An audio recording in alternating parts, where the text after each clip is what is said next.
So welcome everybody, our first webinar of 2022.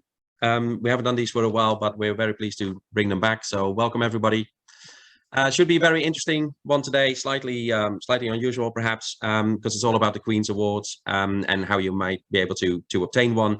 But before I hand over to Anne and the team of presenters, I just wanted to do a little bit of housekeeping and give you a little bit of background. So we started these webinars back in right at the start of the pandemic to talk about business critical issues for different companies and things that they really should know about, or things that can add value to your business. So obviously today is very much one that fits into that category. I also wanted to briefly mention that Hexagon are supporting our webinars this year. We're very grateful for their support. We're all aware that Hexagon are obviously experts when it comes to metrology and measurement and things like that. But actually they do a lot more than that. They're also providers of a lot of automation technologies, a lot of digitization technologies, and even into robotics and all that sort of stuff. So there's a huge suite of products available with them and services that can benefit your business. So we definitely recommend checking them out. Please have a look at their website, hexagon.com, or indeed go to their facility at Silverstone Park. I'm sure they're delighted to hear from you. So do please get in touch with them and see how they can help your business.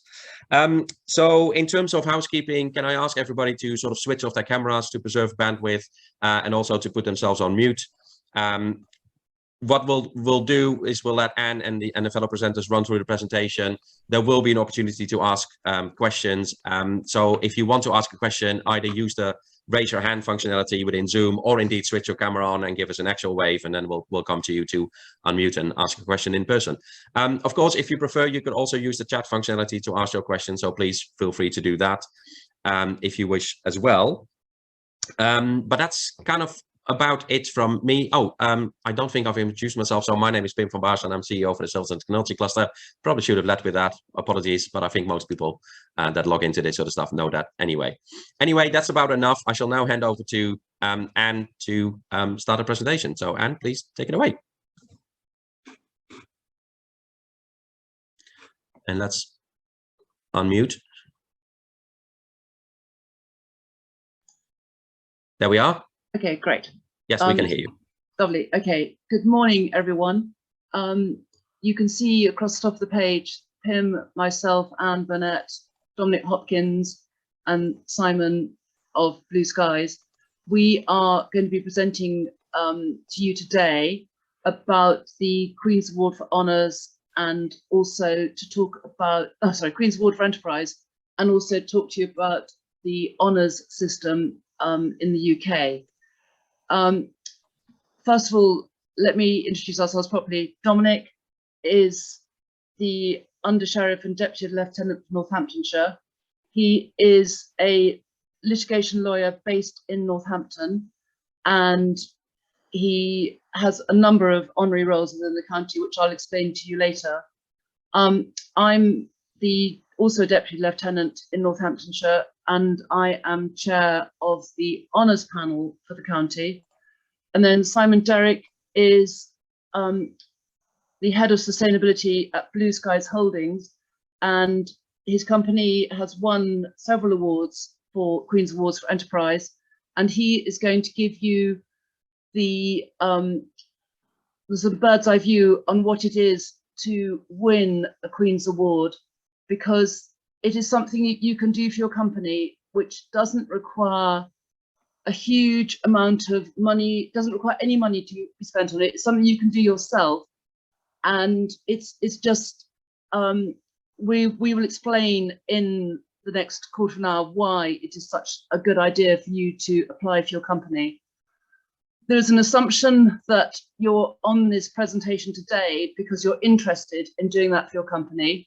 And as I say, Dominic will give you the background to it and explain how you should do it. And then Simon will take you through the pleasure of winning the award and what it has meant for his company. And at the end of the presentation, I will then give you a brief oversight on the national honours and what that means. So, right, move on.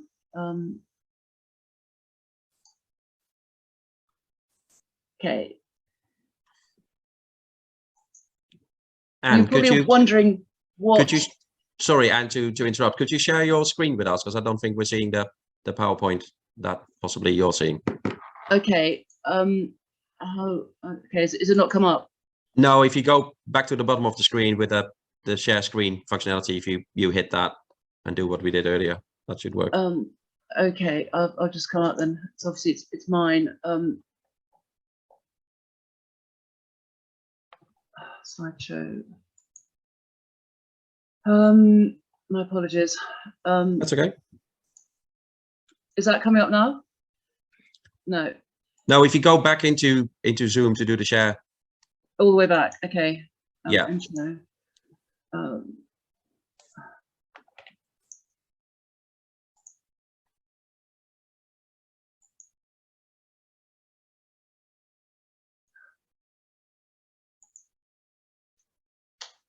Nearly there. That's it. Yes, and now if we go full screen, that's it.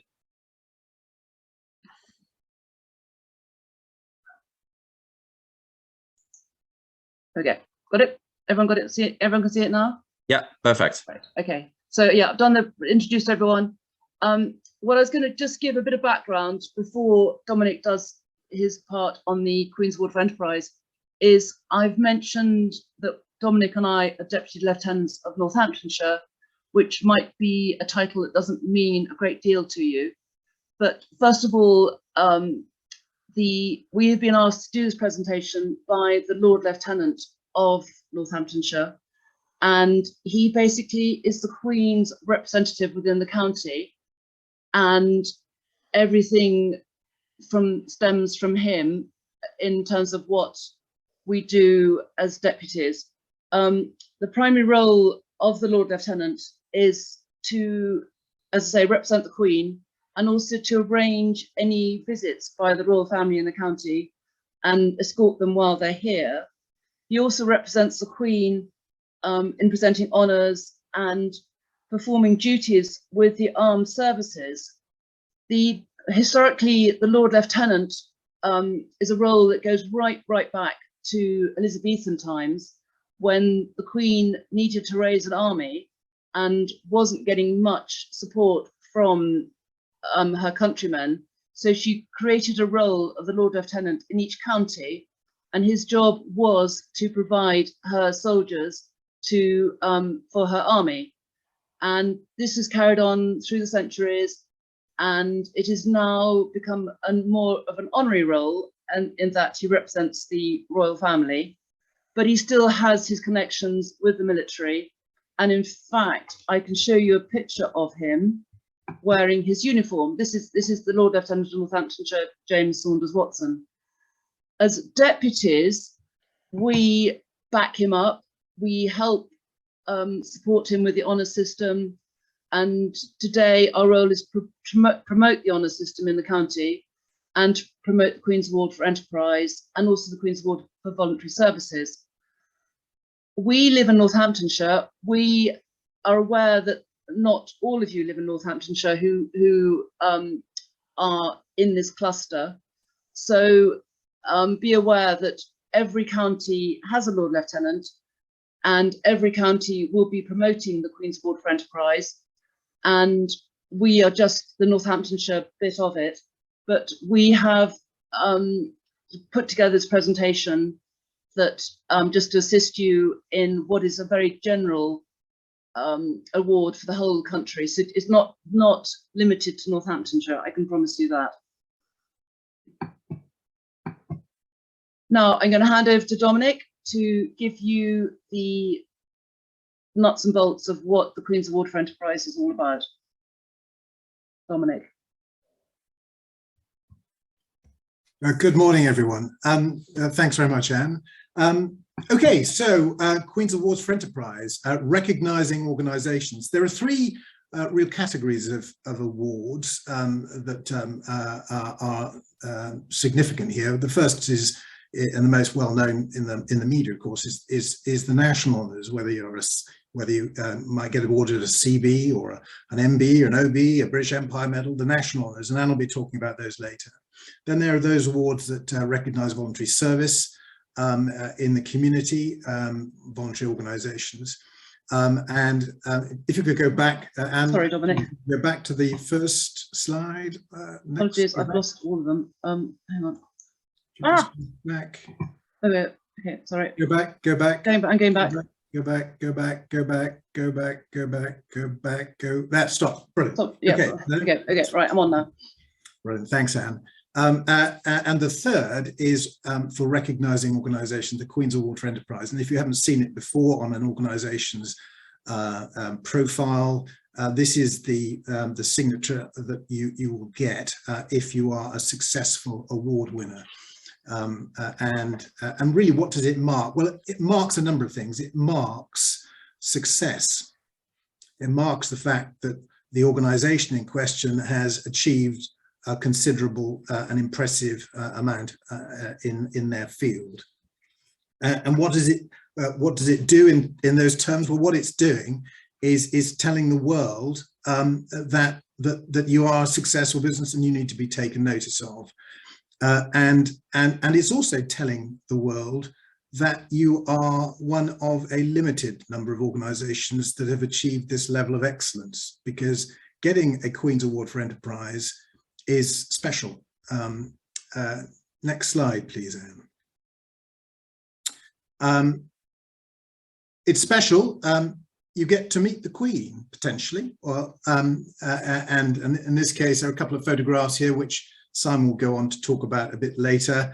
But it is a mark of excellence that can result in a number of benefits. Anne, if you could go on to the next slide. There are 4 categories of Queen's Award. Award for innovation, international trade, sustainable development, and promoting opportunity through social mobility.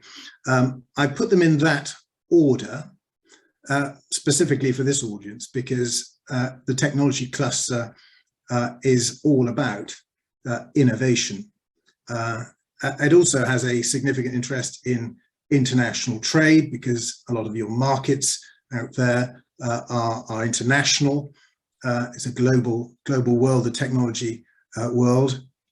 But also importantly, there's the award for sustainable development and also promoting opportunity through social mobility, and that covers quite a lot of inclusivity, a mark for inclusivity.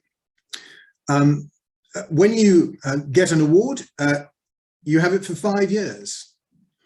Of course, at the end of that 5 years, doesn't stop you saying that once upon a time you were awarded a Queen's Award for Enterprise, but in terms of the period of time that you're able to show it on your profiles, your website, your get-up, it's a 5-year duration. Next slide, please, Anne.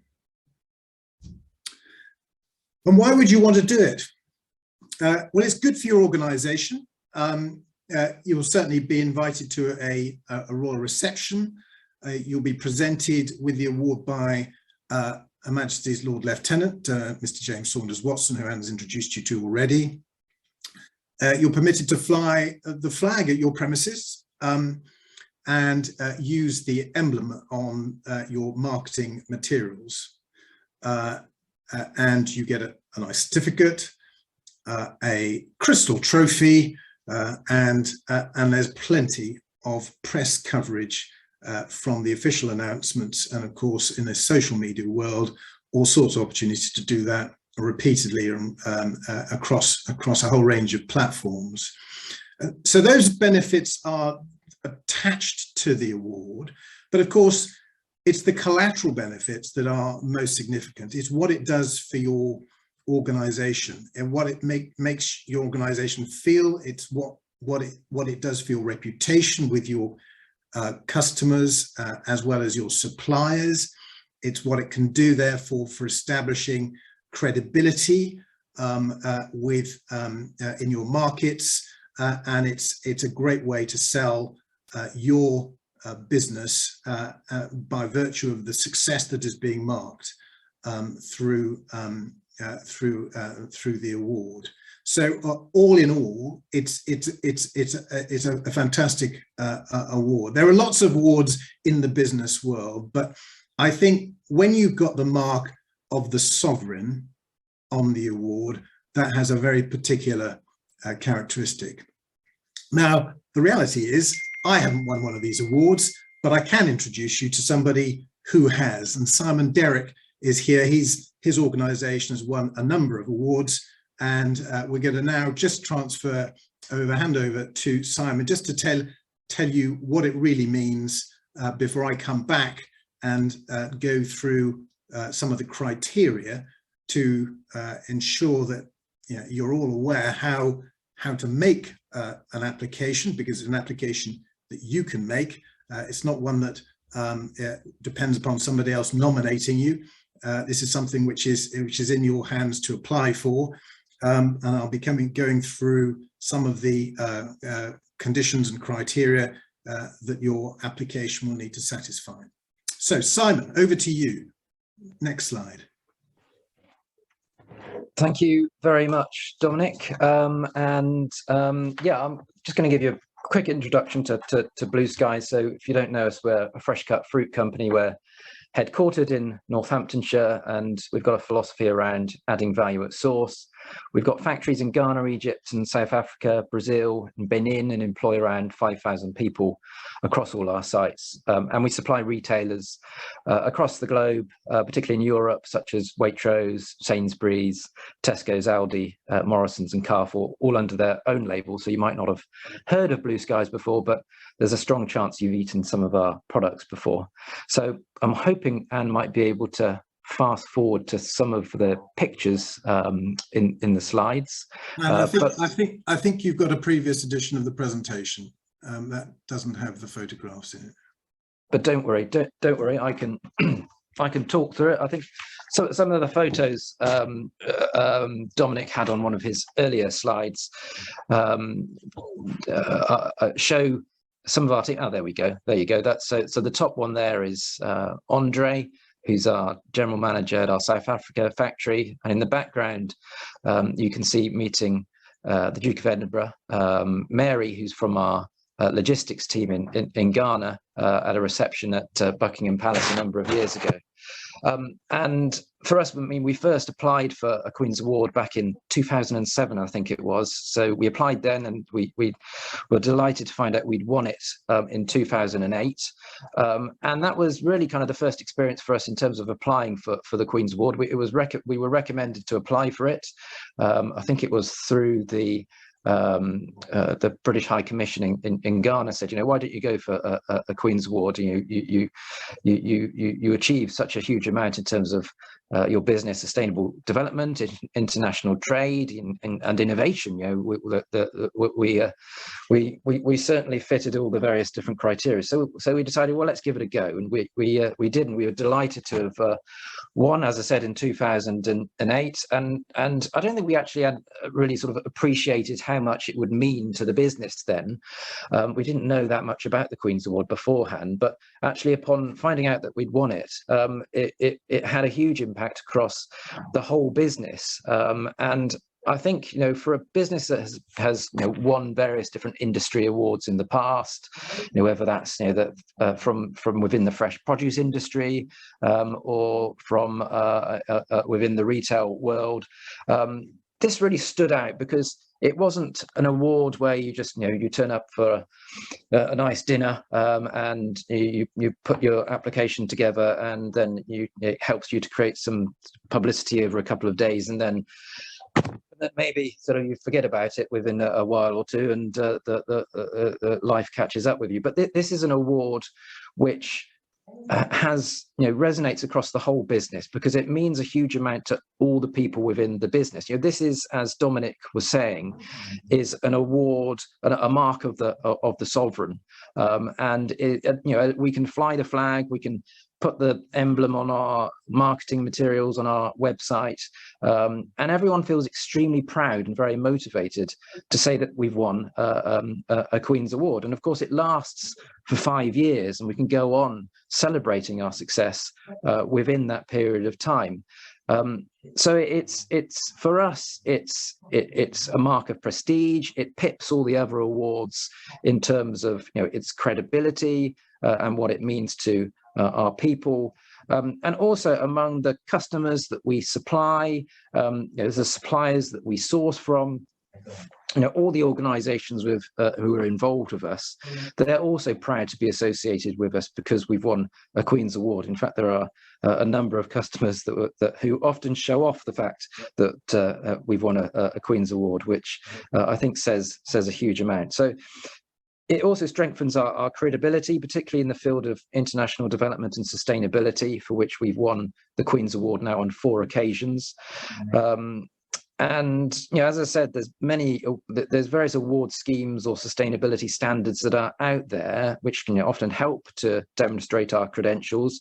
They can sometimes just be tick box exercises. They're not always recognised by our customers, but everyone recognises the association with Her Majesty the Queen, and it really does elevate our status, just a little bit higher, a lot higher, and it's raised our profile too. Our factory in Ghana often receives visits from senior figures, including Boris Johnson, when he was Foreign Secretary, dropped in on us a few years ago. Even Tony Blair and the Duke of Kent opened one of our facilities in Ghana some years ago.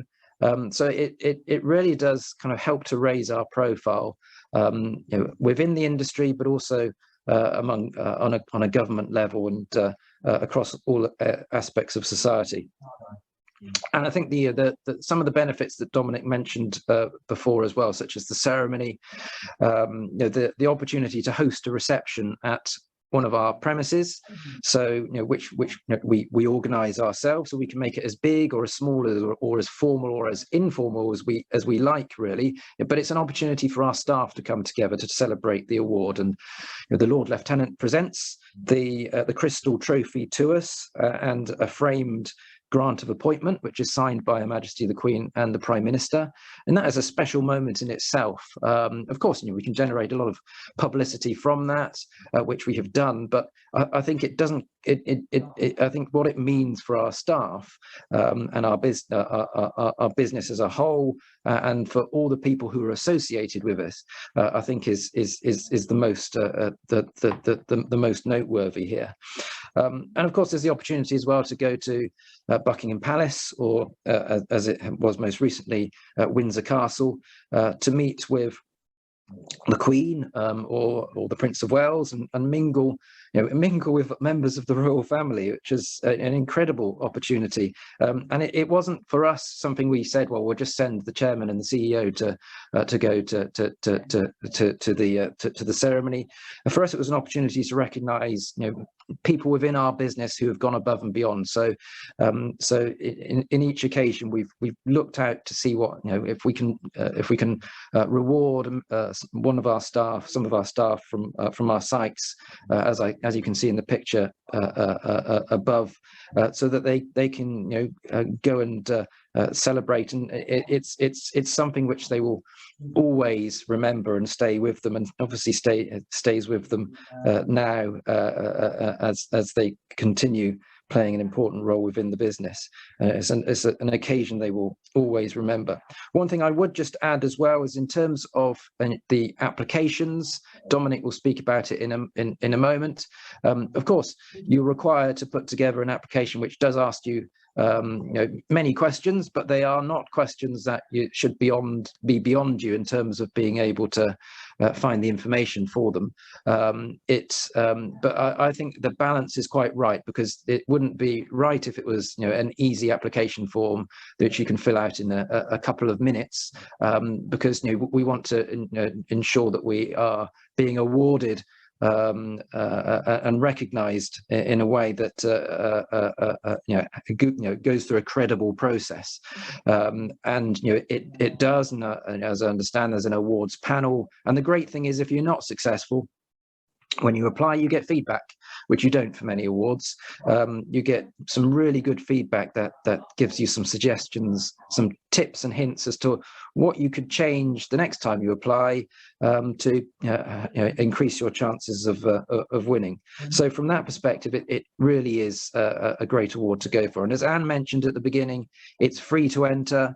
You don't have to pay a fee. You don't have to pay to attend a glitzy awards dinner. It's entirely free, and it really does recognise all the effort and achievement of your business. And as I mentioned, is something which motivates and means a lot to all the people within your business, as it has done within ours, and all the stakeholders involved. So hopefully that gives you a sense of what it means to Blue Skies, and I would certainly encourage that you go and apply for a Queen's Award too. Thank you, and over to you, Dominic. Thanks very much, Simon. That's great, and that's the point, isn't it? We've heard the voice of a successful winner. We've got somebody who can provide good evidence of the success and also what it means for the organisation. So what we've heard so far is what the awards are. We've also heard why we should do it. It's what is the benefit there. It's great for business owners.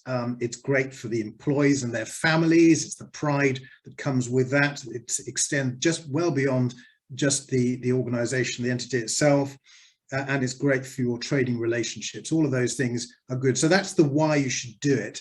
The question is, well, can I do it? Is this for me? Is this something that I can actually do? Am I going to qualify, get across the line? Well, let's have a look at that. And if you could just move on the slides, just a few slides on, if you just go on to, that's excellent. We're talking about eligibility. So there are conditions that you need to satisfy to be able to make your application. You need to be based in the UK. That's unsurprising. You also need to be somebody who's satisfying legal requirements, and the criteria they set down to ensure that you're acting lawfully is that you're filing your company tax returns with HMRC. You can understand that the sovereign, when you have the sovereign's mark on an award, it will be terribly embarrassing to be associated with an organisation that was not meeting its legal obligations. Self-contained enterprise marketing its own products. So this is about you and yours, not someone else and theirs. So it's really about you. It's not you being an agent for somebody else. It's about what you can demonstrate. You need to have at least 2 full-time UK employees or part-time equivalents. So it's not exactly a major requirement there. Some of the smallest businesses are suitable to apply. Demonstrating strong corporate social responsibility. I think that must be true. It's about good governance. It's about demonstrating that you are looking after your staff well, and that you are fitting well in the community. So that's an important aspect for the general conditions for an application. And you can be a business, or you can be a not-for-profit, a charity can apply. There are many charities that include an enterprise, an element of enterprise in what they do. Not-for-profit organisations do that. There's one in the county that's well known for that. But obviously businesses are going to be the most frequent of applications. So next slide, please. Each of the awards has different criteria. So let's have a look at innovation, because I think that one might be of most interest to this audience. Innovation, it means that you've got something that you've produced that hasn't been sold before, something creative that you've been able to come up with that has not been on the market before. That innovation does have to be on the market for 2 years, so it has to be you have to demonstrate that 2 years of market penetration.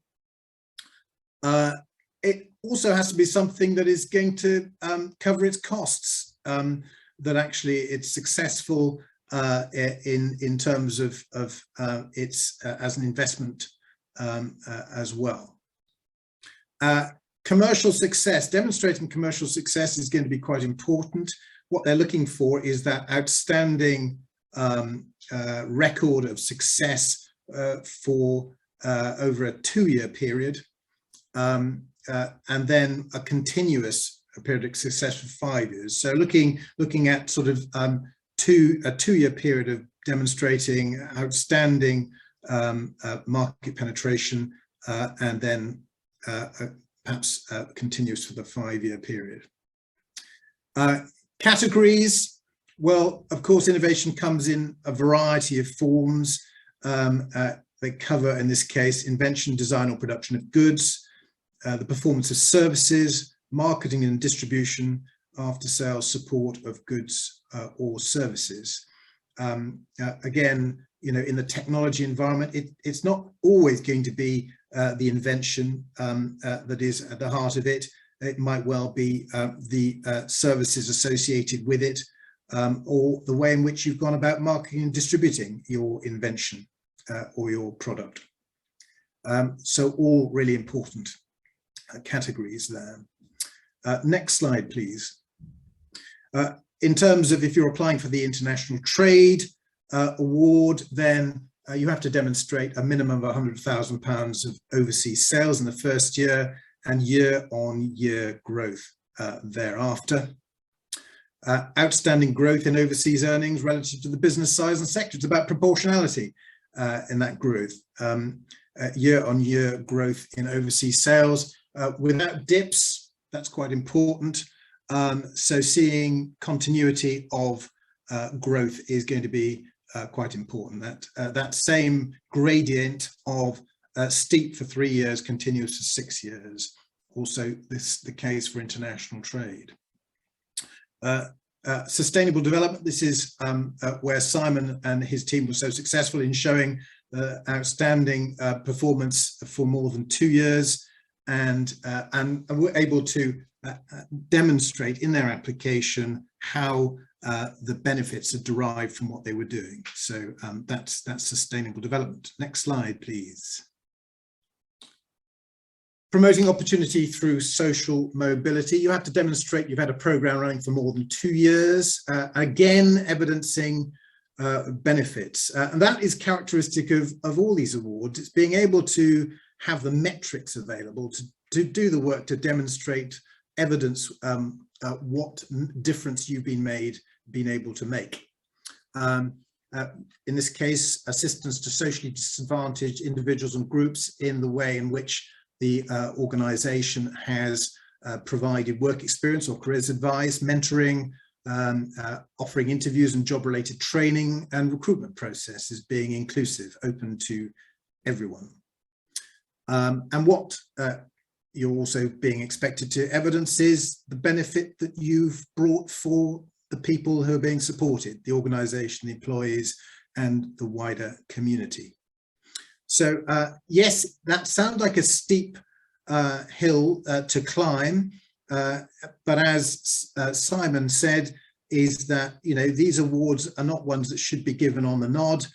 They require a bit of work, definitely, to be able to make the application.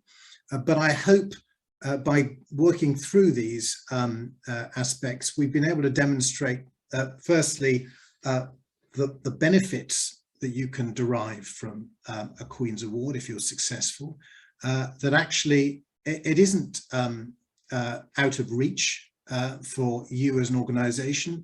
Even if you're a small organisation, you may well be able to satisfy the conditions, and I would certainly hope, and this is very much our purpose in this presentation, is to encourage you to make that application. And there are ways in which we can provide help in actually how you make those applications. These applications are not ones you need to go out to some third party who you charge a fee to help you make your application. That is not the route that we would recommend.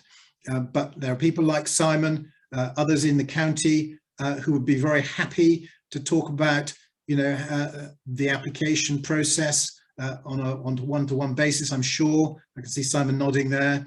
And certainly, you know, if there's any need, any requirement for assistance, the lieutenancy will be very happy to see what can be done. So, you know, obviously, if you are interested in making an application and need more information, do contact us. Next slide, please. And that's how you make the application. It's online, and you can do so now. And there is a deadline for next year's awards, and you need to have submitted your application by the midday on the 22nd of September. So that's the process. I can see a question has come up. We'll come to questions at the end if that's okay. But Anne, I think it's over to you now on the national honours. Thank you, Dominic. That was really interesting, and I hope it's food for thought, if nothing else, because it's as Dominic has said, it's something you could do for your company, and the benefits that Simon's talked about are huge. So it's really, really worth considering, and I would recommend it strongly.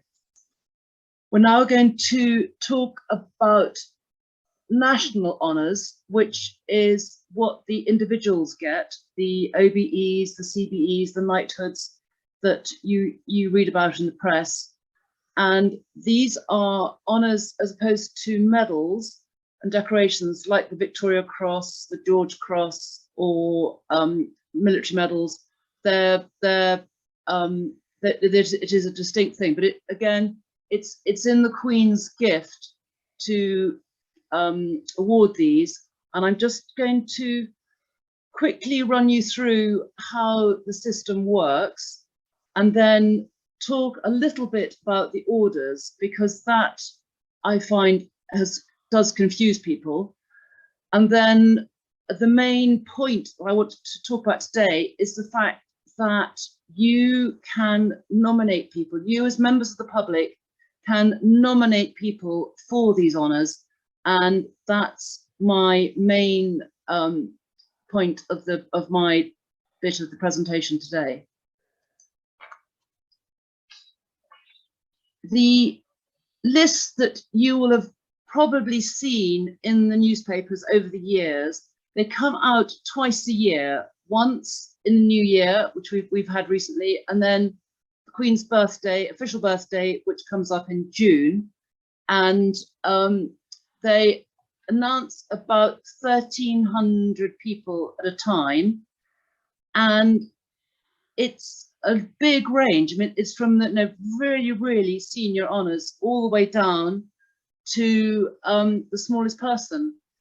It is organised through the Prime Minister and his Cabinet Office. There is a department which does nothing but organise honours, and they collect them up from members of the public. They collect them up from all the different departments in the government, like the Department of Health, the Department of Education, Sports, Media, and they are all gathered in and then reviewed by different committees and worked on very carefully, and eventually the Queen gets the list presented to her.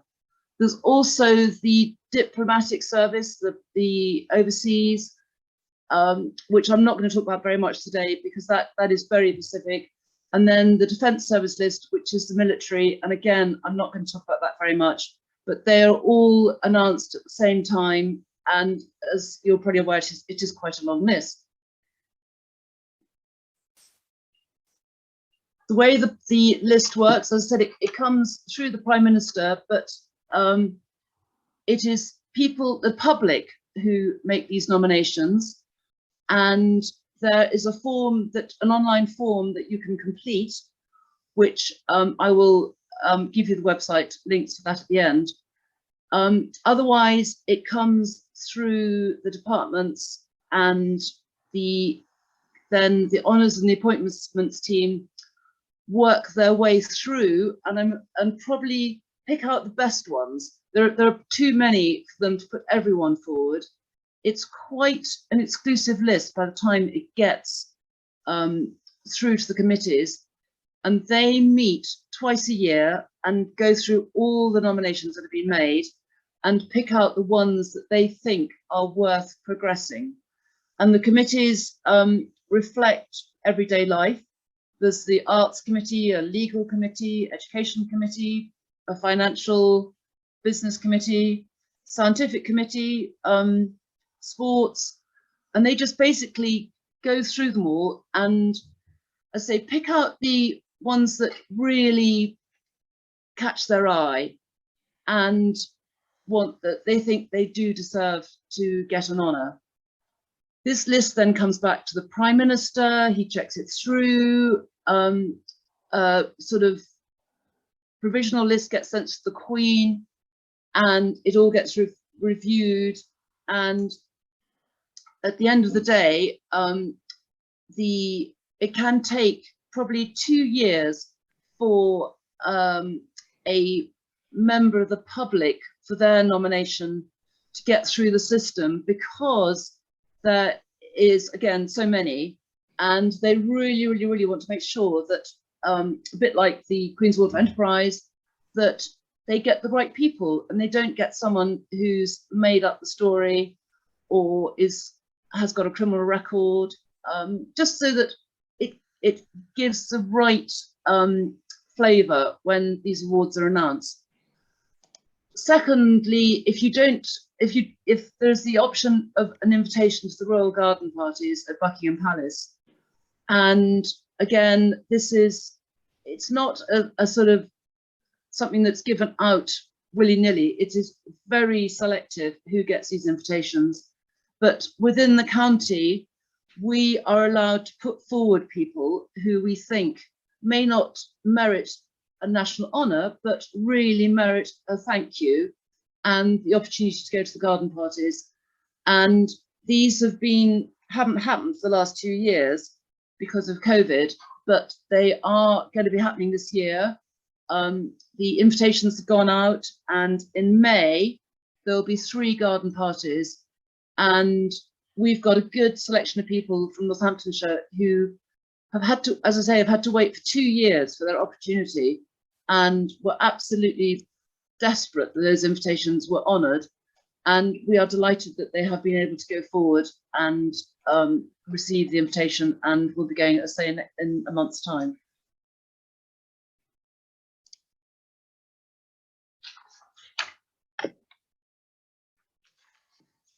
I'm now going to talk about the actual honours.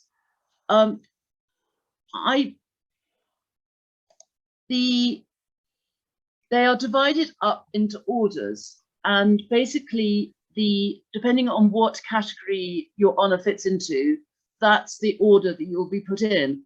And I always think it's quite confusing on this list that you see loads of names have got KCBs or CBEs, and then they've got the Order of the Bath beside them. You think, what on earth is the Order of Bath? What is the Order of St Michael and George? What is the Royal Victorian Order? What is the Distinguished Service Order? And it's categories that people fit into. The Royal Victorian Order, for example, is the Queen's household. It's in the Queen's gift to say thank you to the people that work with her at her palaces. The Order of St Michael and George is for diplomats, and the Order of Bath is for senior civil servants. The one that the general public get involved in, and is the one that we probably are most familiar with, is the Order of the British Empire. All these orders have one thing in common, is that there are then classifications within those orders, from the most senior, which is the dames and the knights, down through commander, down through the officer of the order, down to the member of the order. And each category is carefully specified what you have to do to get that honour. And there are even different tiers of dames and knights, which is again designed to confuse you, but it is all very carefully worked out that the honour fits what the person has done. And quite often the dames and the knights are people in arts and media. They're actors who have been well known by the country for many years. Joanna Lumley is a recent recipient of this, and Dame Judi Dench is another obvious one. But it's people who for years and years and years have A, entertained us on the screens, B, have probably been heavily involved in charitable work, and C, have helped earn a lot of overseas income for the country. Another category is the scientists who have been recently heavily involved in the pandemic, and certainly in the most recent awards, they got the recognition which I'm sure most of us feel they did deserve for just day in, day out, advising the government, advising the public on what was happening and how it was going to affect us. And one of these is Sir Patrick Vallance, another one Professor Whitty, another one John Van Tam, who all, as you say, but they were on our television screens day in, day out. And we, at a national level, we were very aware of their presence. Also, sportsmen get recognised at this level. The Olympic Games last year in Tokyo, Olympians like the cyclist couple, Laura Kenny and her husband, who've won so many medals over the years, they were recognised for the effort they've put in. Vanessa Redgrave is another one who's, again, for years of service, but hers is probably more for charity because she's done a huge amount for UNICEF over the years. And I say each order will have their dames and knights, but they will just have different initials after their titles. The next category is the commander of the different orders, and the one here is the commander of the Order of the British Empire. As I said before, this is the one that the general public are most aware of because it's people that we see in everyday life, and this is for what they've achieved in a leading role in regional affairs. Quite often this will be what I call a captain of industry, who is well known within the region, or else it's someone who's done a huge amount of work for many years and has been recognized for that reason. The next level awards is the officer of the Order of the British Empire. We would normally, if someone's got this one, we would just say it's an OBE, but in fact the official title is the officer of that award. And again, this is someone who has had a regional or county-wide role, and their impact has been felt across a broad geographic area. In the county of Northamptonshire, which is of relevance to us, we have several awards, people who've got these awards, but they're not ones that are well known within the county. They're based in London, or they have a regional role. And so the two levels that I really want to talk about is the member of the Order of the British Empire, the MBE, and also the next one, which is the British Empire Medal. And this is the one where you, as a member of the public, will have most success in nominating someone. They are for outstanding achievements or services within the county, over a long period of time. And they've made a real impact in what they've done. And also, as I said, they are local. And examples of this are local sportsmen. They recently, the Paralympian swimmer, Maisie Summers-Newton was given one for all her contribution to Paralympic swimming and just raising the profile of Paralympics. Another one, Emma Raducanu, the tennis player, she was noted for her winning the American Open last year. And the a local one for us, Victoria Miles, who is the Chief Executive of the Northamptonshire Community Foundation, was given an award for what the charity did during COVID, because they were able to distribute grants to a huge number of charitable and voluntary organisations, and that was recognised. Hang on, I've now lost the slide.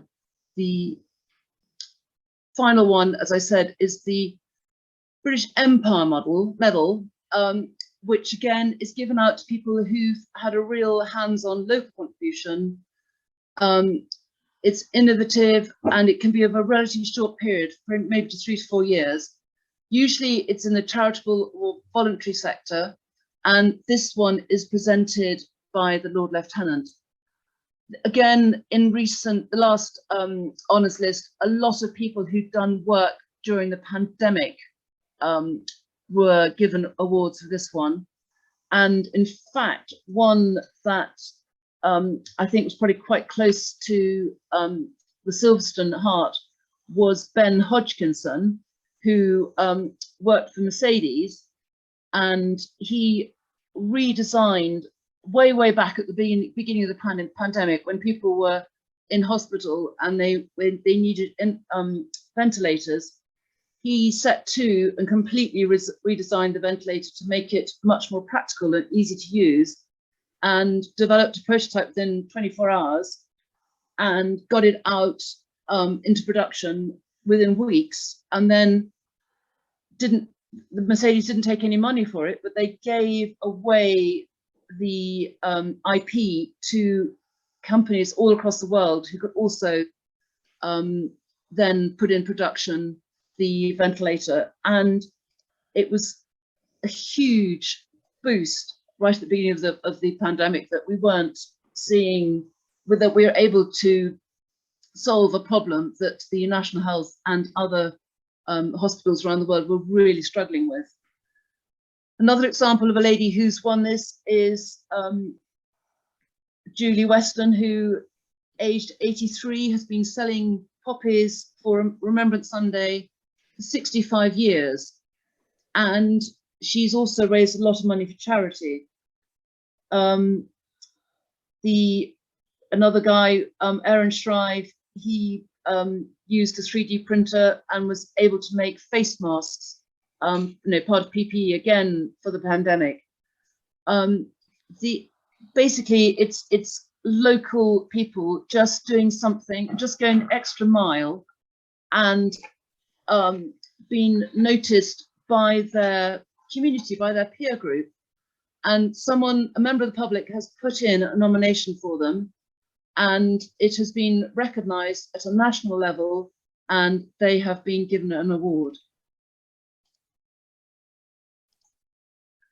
These are the slides that I love.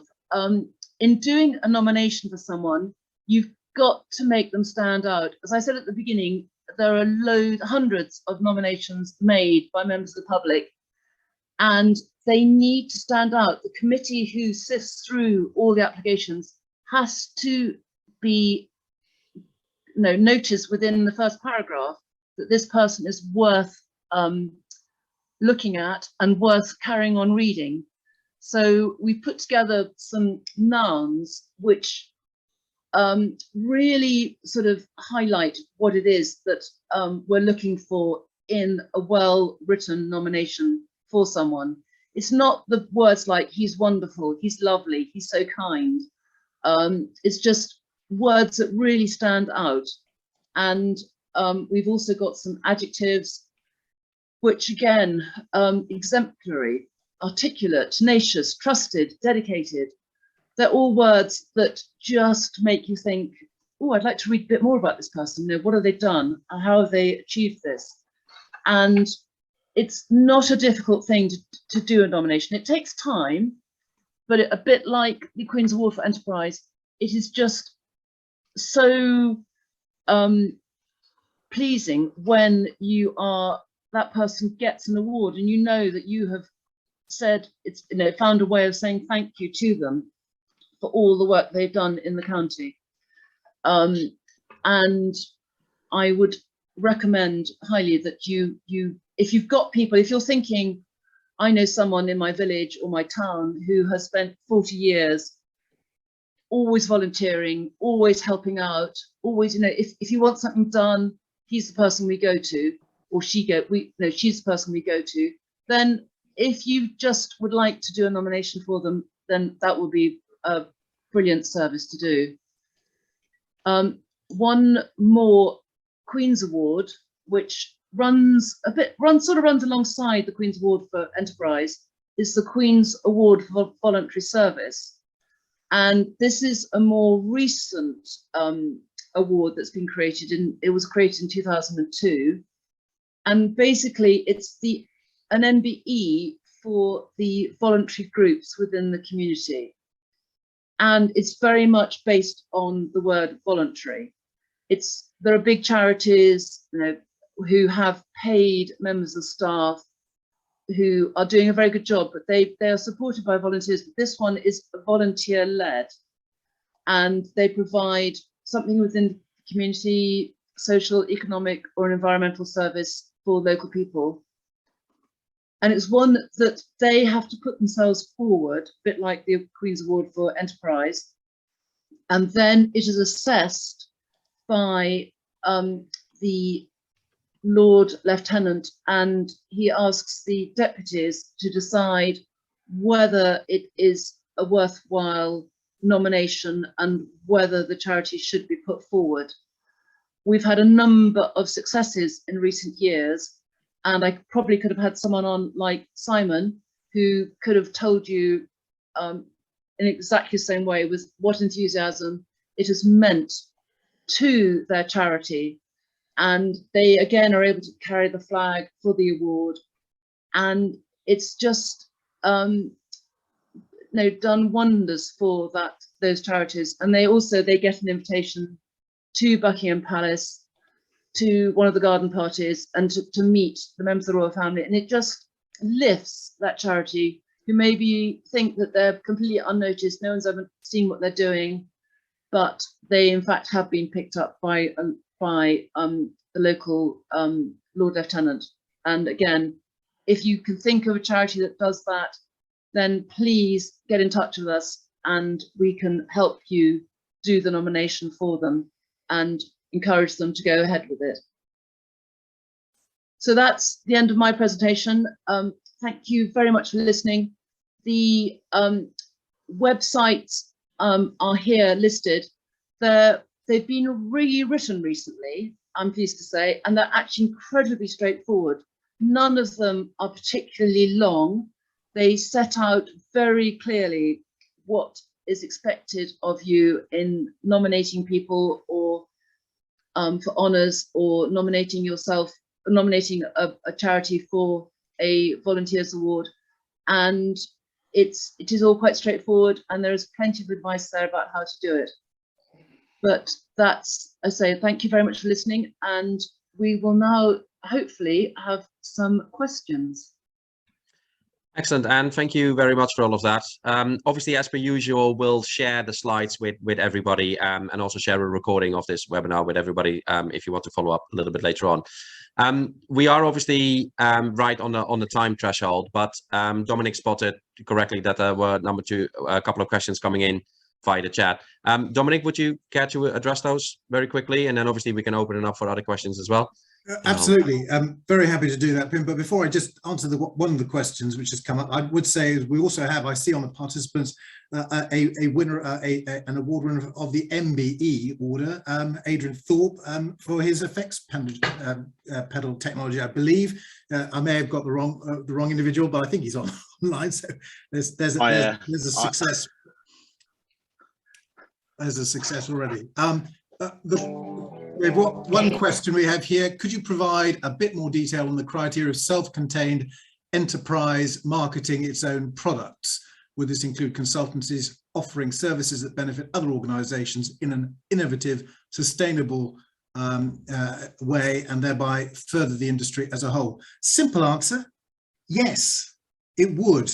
I think it is absolutely the case that services, innovation in the way in which services are provided is absolutely a suitable characteristic of somebody applying for that award. So I think you can certainly have the answer yes to that. Self-contained enterprise marketing its own products. I think that really goes back to the point. It's about ownership of what is being recognized. It's about the fact is that, is it yours rather than theirs, someone else's? Are you a standing proxy for somebody else's success?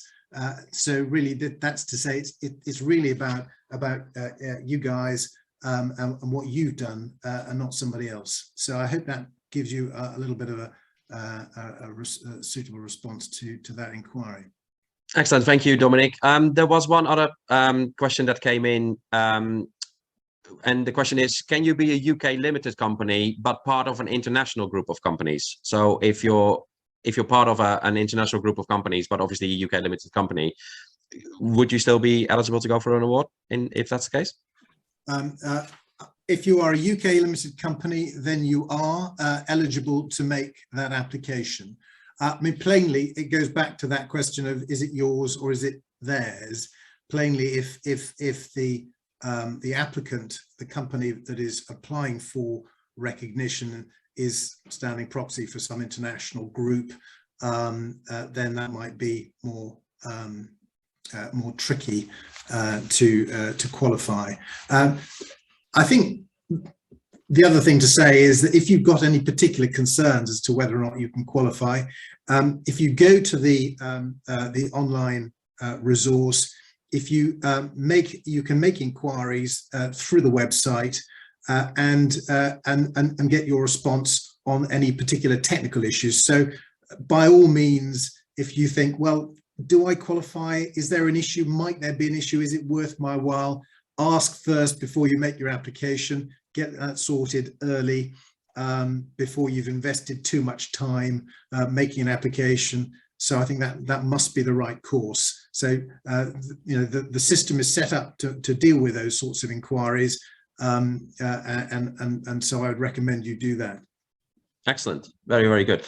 Were there any other questions? I mean, I appreciate that we're overrunning slightly, but I just want to make sure that everybody has the opportunity to ask a question if they want to. So was there anybody else who wanted to ask any questions? Either please raise your hand or switch on your camera and give us a little wave or anything like that. I mean, as I said, we will be sharing the details of the presenters as well, the contact details, so it's always possible to follow up. And obviously in the presentations as well, there's the links, and as Dominic just explained, there's a lot of explanation there as well. So Dolores just put something in: if it's 2 years demonstration but takes 2 years, should you start now? Actually, it might be worth to sort of talk about the application window and process and what happens, because obviously if you do need to be up and running for 2 years, Dolores is kind of saying, do you need to start now to qualify in those years time? Could somebody comment on that, on the length and the process and the steps and all of that sort of stuff? Simon, you've been through the application. Do you want to deal with that inquiry? Yeah, of course. Yeah. I mean, when we started, we as I said, I think we started our first application back in 2007. It was about this time of year, so sort of March, April, when we started thinking about it and putting together the information to be able to apply, and and that was about right in terms of timing for us to be able to put together a submission in time for the deadline in September. In terms of having sort of 2 years demonstration, I guess I don't quite understand the question. Is it that you've got sort of 2 years of history to be able to demonstrate in your application as a business? Is that the question? Have I interpreted that right? Sorry, shall I just unmute? It might be easier than trying to type. Sorry. Thanks, Dolores. Yeah, no, I was talking about, so for the Innovation Award, if you've got to demonstrate it's been in the market for 2 years, but have that 5 years of business, but it can take time. So if you've got an innovative idea that you're going to market with now, could you start now on the basis that by the time it starts to get assessed, it would have been existing for 2 years, or does it have to have been existing for 2 years when you start the application? Okay, yeah, no, I see. I'm not sure I'd be best placed to answer because we've not applied for the innovation category yet, though we're hoping to soon. So I don't know, Dominic, if you're able to answer that one. Well, I think as I understand it, the idea is that you're able to demonstrate at the point at which you've made your application the 2-year pedigree, essentially. Now, of course, if you are optimistic about being able to achieve that pedigree, then there's nothing stopping you starting the preparation for the application now. Early preparation, optimism, positivity, that sounds all very good, but definitely it wouldn't be worth making the application until you've satisfied the criteria. Perfect, thank you. Excellent. We had one other, I appreciate Simon needs to leave. So Simon, thank you very much for your contribution. Much appreciated. Obviously, hopefully we'll talk soon. I just wanted to address one more question that was posted by Mark Denton. Who do I contact to find out if I have a reasonable application for the Social Mobility Award? Is that either Dominic or Anne, or is it available on the website to look at maybe?